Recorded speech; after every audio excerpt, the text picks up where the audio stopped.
This is the Orlando Sentinel Editorial Board interview with the two candidates for mayor of Mount Dora. The candidates are Cathy, Hoax and Crissy Stile, and we want to thank you both for being here to participate in this interview today. I'll start by just asking each of you to take a minute or two and introduce yourselves, talk about your backgrounds, whatever it is you'd like to say, and then when we get done, we'll have some questions for you. So, Ms. Hoax, would you like to go first, please? Sure. My name is Cathy Hoechst, and I'm the present mayor of the city of Mount Dora. I'm a native Floridian, and I've been here in Mount Dora for 30 years. I have worked in municipal government for the last 6. I am a nurse and retired and a hospital administrator, and I spent my career at Orlando Health for 33 years. I have an undergraduate degree in nursing and a master's degree in healthcare administration. And I do a lot of volunteer work here in town, and I enjoy working with individuals. And as we look at where our town is going, and hence I've been mayor, and I've been not mayor, and I've been councilwoman and not councilwoman, and the mayor again. So I enjoy learning as I go, as we deal through the interesting challenges we have living in small cities. Okay, thanks very much. Ms. Stile, how about you, please? Sure, thanks so much for having me. I am Crissy Stile, owner of Barrel of Books and Games. I own an independent bookstore downtown here in Mount Dora and just celebrated our 10th anniversary. Also a former council member here in Mount Dora, served a 2-year term. A little background, I have my undergraduate degree in accounting from Stetson University, master's in business administration also from Stetson.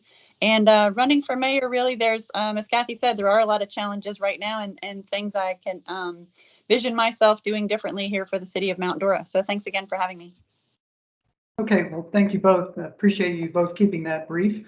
I wondered if you could, we could start off with a question that has to do, it's a question I typically ask, especially in municipal elections like this, but what are some key differences? You know, voters are looking for reasons to vote for somebody. So what are some key differences between the two of you either by way of experience or policy? In other words, what's the argument that you would make for someone to vote for you instead of the other person? Ms. Stile, why don't we start with you? Sure. So main differences, I believe, I served on council for 2 years, as I said, and in those 2 years, I think I was able to really earn the support and the respect of the residents here in Mount Dora because I represented them, I listened to them, and took their concerns to city council. And, you know, the things that concern certain residents may not concern other residents, may not be a concern of mine because I may not live in their neighborhood, but still that all became very important to me as the at-large at that point, at-large representative for the city.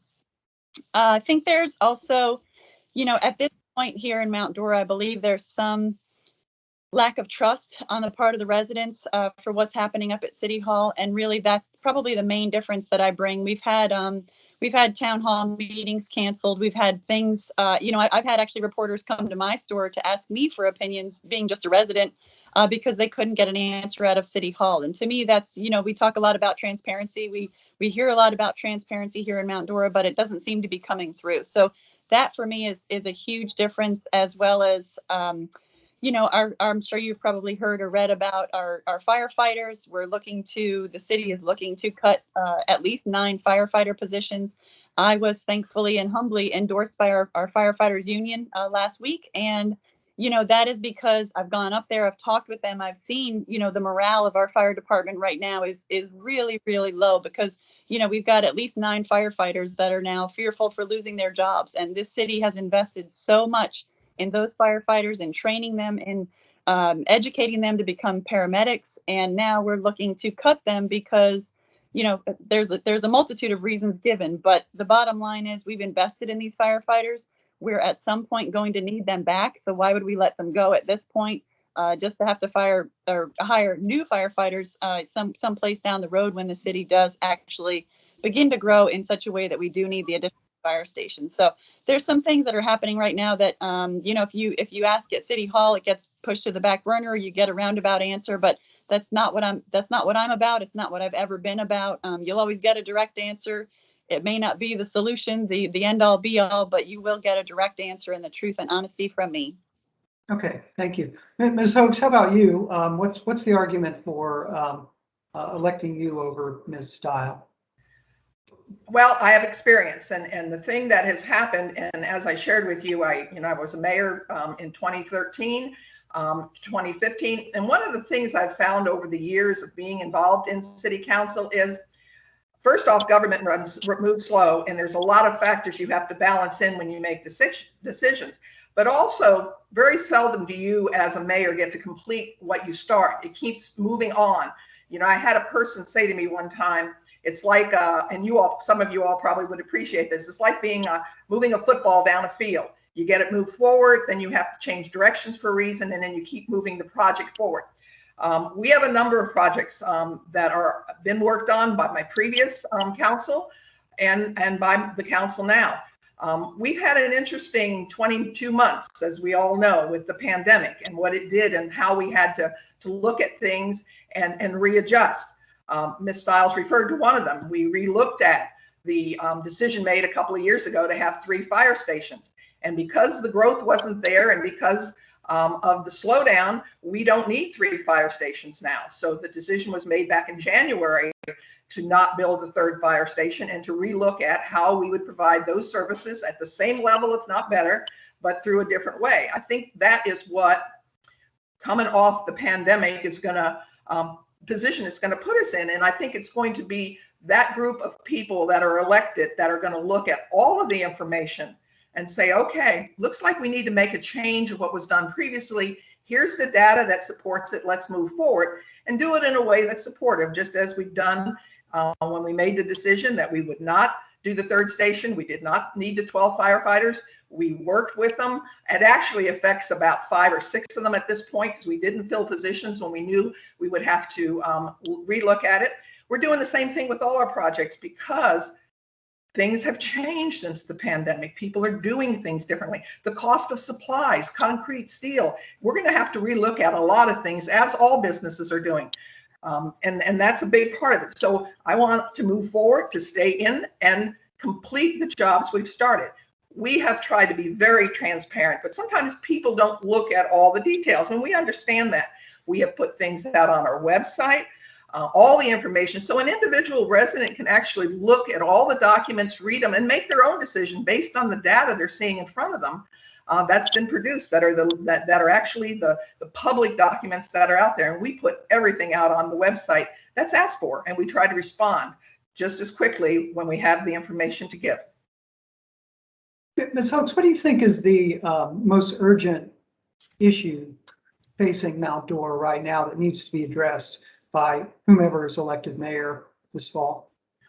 Actually, the most urgent issue will probably be addressed prior to the election completion, and that's the hiring of the city manager.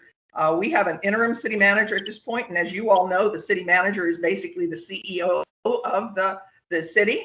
That is the person who runs the day-to-day operations of the city of Mount Dora. We have a strong city management form of government.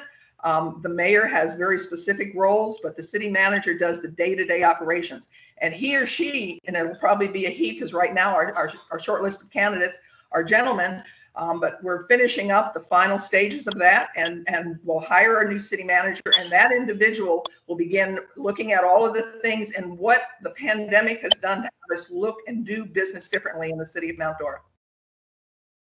Okay. Ms. Stile, what do you think is the most urgent issue that needs to be addressed by the city council?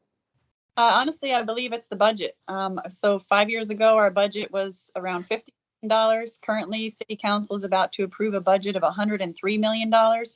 And while that does include a lot of debt service for the new fire stations and the public works building we're building, there is room to cut costs in this city. We spend, it's been said we like nice things, so we have nice things. But I think if you talk to the residents about their tax bill, you'll hear that, and their utility bills, there are ways to cut fees and cut our spending. And that is absolutely, I believe, the most pressing issue. If you get out and talk to the residents, which I have. Well, where would you cut? There's perfect example. Tonight at City Council, there's an item on the agenda, on the consent agenda, to not even allow public input or any discussion, just to approve it, to write off fees of over $60,000. The majority of those fees are utility bills that went unpaid, but more than half of that dollar amount is fees that organizations and businesses here in Mount Dora either didn't pay the fees to have a special event, or they didn't pay their business tax renewal fee of $50. You're talking about a huge chunk of money that's just going to be written off, rather than somebody from City Hall walking downtown with their hand out to collect these checks. I'm not sure how we let a business continue to operate. When we came down here, we did their fire inspection, we did the inspection of their building, but they didn't pay for it, and we just let them go on. And how unfair is that to other business owners who did pay that money? And also, you know, the residents who are going to wind up eating that tax write-off through their taxes. You know, why would they have to pay for businesses downtown or businesses in the city of Mount Dora to not renew their business tax license? But if I could just follow up quickly, $60,000 is not negligible, but it's not the kind of money that would really result in a meaningful reduction of a $100 million budget. So if you're talking about cutting enough of the budget to actually reduce taxes, what are you talking about? Yeah, sure. And that's just one example. I'm talking about other projects. Just say, for example, we are about to get over $7 million from federal funds, the ARPA funds, from everything that's happened with COVID. That money is very limited on what you can spend it on, but we have projects in the works that are infrastructure projects that money can be spent on. So perhaps instead of, you know, spending, let's say they've allocated $5.5 million towards water and stormwater, we have an $8 million project going on right now. Why don't we take that money and apply it towards this project, rather than saying, woohoo, we just got a bucket of money, let's find something else to spend it on? You know, that's how you cut taxes. That's how you protect your residents. That's how we keep our city attractive to people wanting to move here, in addition to tourism, of course. But, you know, people are, of course, always focused on their own pocket first, obviously. Okay.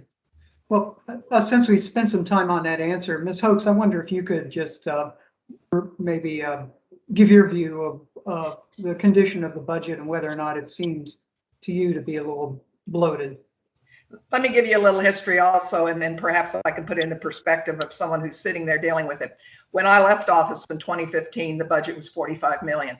When I came back in as an at-large councilwoman, it had gone up because we had borrowed the money for the additional municipal infrastructure needs. And then when I came back on as mayor 20 months ago, we had a higher budget. And what we did was that year we were able to go to the millage rollback rate, was the first step. One of the challenges we dealt with was we had a turnover of CFOs of 4 in 4 years. And as you can imagine, if you've got management background, which I'm sure you all have been around it, that kind of turnover lends to issues of process. And we had to reestablish significant process issues to address it.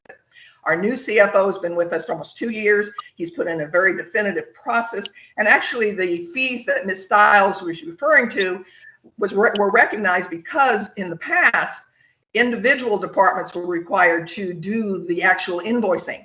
And what we found is the fire department, the planning, different departments, without going into names, as Ms. Stile mentioned, the different types of fees, weren't sending out the notices repeated after they didn't do it the first time. What the action has been is to move all of those type of invoicing and accounting needs to the finance department. I'm not sure myself personally why they weren't there to begin with, but effective October 1, our CFO will be responsible and he'll ensure that those notices go out. And actually, what we're doing tonight at the budget, without getting into it because I am the seated mayor, we're reconciling it, and then all of those fees will be through the new arrangement, the new organization with people who are used to going after delinquent accounts. They will address it, and we may well get most of those fees back. But tonight we have to go through the budgeting process and complete the process and have everything allocated appropriately. Okay. I actually do have a question. I was looking a little bit and getting a little bit granular on this, but I saw that the possibility of a new parking garage was an issue that has come up a lot recently, and I guess it was in the planning stages, and Ms. Hoax, I believe you mentioned that you were sort of tabling it until you got a permanent city manager. That seemed like one big example, but has that, as you mentioned, that's been a blockade for probably several issues this year, not having a permanent city manager.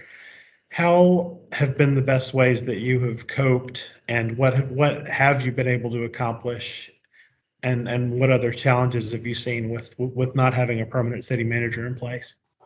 Well, we do have an interim city manager, which fortunately we had an employee who had retired and who had been a department head and actually ran our electrical department. He was willing to step in, and he has been able to really do quite a bit in the short period of time of things that were actually in the hopper, so to speak. So he has moved those forward, and he's worked very closely with our CFO because, of course, we were in the budgeting process for the last 6 months. Prior to that, and prior to our mutual agreement when our city manager left, we stabilized our police department. We had a number of issues going on over there over the last 2 years. We've got a police chief who came in initially to do an analysis, and then ultimately he ended up being appointed as our chief. He has done a fabulous job in moving that department forward. And that's a significantly important one, as we, again, have watched all of the challenges of individuals adjusting socially to the pandemic, the strong feelings about, do you get vaccinated? Don't you get vaccinated? Do you wear a mask? Don't you wear a mask? Those have been interesting times to where people's behaviors aren't necessarily what would normally be, and then how you handle them when you have it. So I'm really happy that our police department are learning and getting the skills they need to move forward. We have stayed within our budget. I think we had a very good budget year. And I think because we were able to come in this year and keep it at the same millage rate as last year, we also were able to reduce the fire assessment fee just a little. We're moving it in the right direction. It went from $219 to $209. But we have more work to do with the budget. And I think as we move forward for the coming year, that's going to happen because the focus is there and we have stability in that department now. Thank you. Sure, I'll talk it. Go ahead. Okay.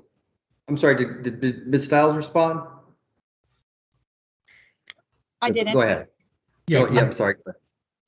So regarding the city manager, to be honest, with at least 2 and potentially 3 new council members coming in on November 2nd, I'm a little disappointed. The city manager search is going to be completed most likely before that election. It's a really important relationship that council members have with the city manager in our form of government. And it's a little bit disappointing that we'll have a manager chosen by council members that are on their way off of council.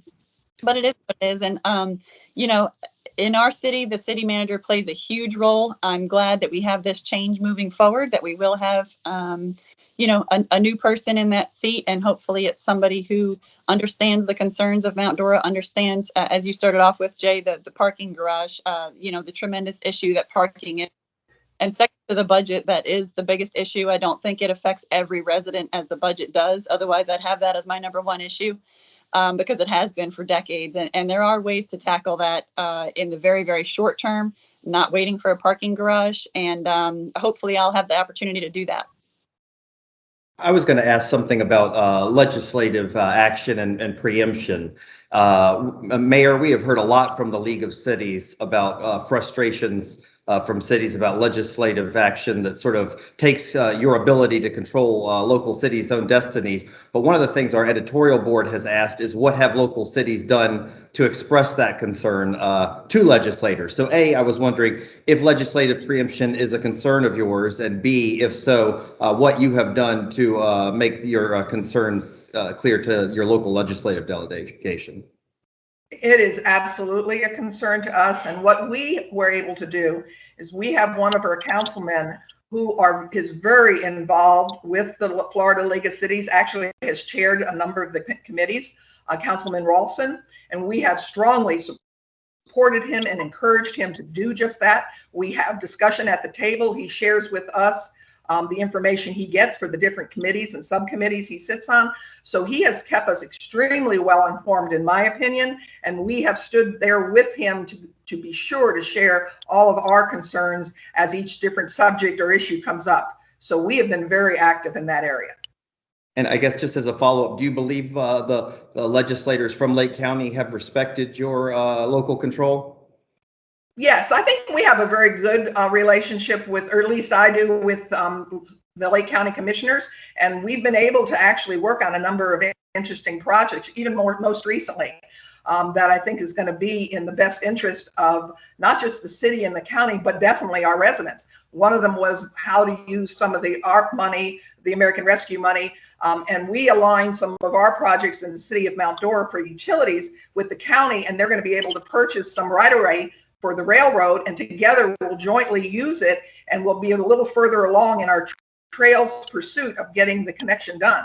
I think that's a great example of how Ms. Campione and the commission work with ours to do it. The thought came up, they met with us, we had several meetings, and then we both had our resolutions completed to move forward, and the commission also then approved the $15 million to be allocated or set aside in order for us to move those projects forward. So it became a win-win for both entities. And Ms. Stile, I know you have some experience and thoughts on legislative action, but do you have any particularly as it pertains to preemption of local cities? Not dealing with our House rep or our state senator directly, because I have been off council since we had a new state House rep. But as Ms. Hoechst said, I've also been involved with the Florida League of Cities, and even in this past year, not having served on council, I have stayed in touch with the Florida League of Cities and also fully support Mr. Rolfson's role that he plays. And having, sat in the audience for the last year at the council meetings and hearing his updates as they come through, particularly from this past session, just keeping us abreast and also letting us know when we do need to reach out to those folks if something's going to affect our city directly. And I do feel that they do listen to us when we do reach out. I have a relationship with Senator Baxley and as well as Keith True now. So I do think they listen to us. I think they appreciate what we do here in the city, and I know that will continue to move forward also. Okay, thank you. Can you both quickly summarize how much money you've collected for your campaigns and who your primary donors are? Ms. Stile, let's start with you. Sure. So I couldn't give you a to date, but I'll say as of last week, I'm over $15,000. And that is absolutely the people you see walking up and down the streets here in Mount Dora. I have, I'm trying to think if there's anybody. No, I have they're all just individuals. There's no companies, no political committees besides the Democratic Women of Central Florida and our local Lake County Democratic Club. Both gave me a few $100s each. Besides that, it's all just, small checks and amounts from the residents here in Mount Dora. Okay, Ms. Hoax, how much money have you raised, and can you sort of describe who your funders are? Sure, I've raised about $14,000 at this point in time, and most of mine also are local people. I've had a few large donations from actual residents who feel strongly that they would like to continue to see experience, so they've stepped up to the plate. But a lot of mine are the donations of $100, and I can't remember, I think 60 or 70 individual donations for that amount of money. I wanted to ask you both a question. I speak from a standpoint of ignorance on this issue. Maybe you can help me. Does Mount Dora have any sort of mandate for its employees to get vaccinated? Ms. Hoax? We have an encouragement for them to get vaccinated. We have a program set up that they get a gift certificate or an actual check. I can't remember which. They were debating whether to do a gift card or do a check, but there is an incentive for them to receive their vaccinations. Yes, sir. Do you think it should be mandatory? No. Okay. Ms. Stile, how about you? I do think it should be mandatory. Our employees, not all of them, but a lot of them do work closely with the public, work closely with each other. I'm on the fence about the incentive program. I suppose if that's what it takes to push them over the edge. But you see a lot of large companies doing it. Disney, a lot of large companies requiring the vaccination. It's a step in the right direction to putting all of this behind us, as is proven by science. And I believe it should be required of our employees. Ms. Hoax, a quick follow-up for you. Do you happen to know what percentage of the city's workforce has been vaccinated? No, I do not. And just so I can also share, the reason I feel it's their choice is because I know the issue really for a lot of the younger people who aren't getting it, and if they're in our employ, is they still aren't sure what the impact is for a woman to be pregnant or whether it affects them in any way. And that's pretty much the reason that I've heard. Like I said, we encourage, and I don't believe at this point we have mandated. There's been discussion, but it has not been mandated yet that I'm aware of. That's a decision that would, our city manager would bring to us probably if he were to decide to mandate. But right now we're trying to encourage. Okay. Well, I think our time's about up. I want to thank you both. Again, thanks for your patience as we work through the technical issues this morning. I appreciate it. And we appreciate your time and want to wish you both the best of luck.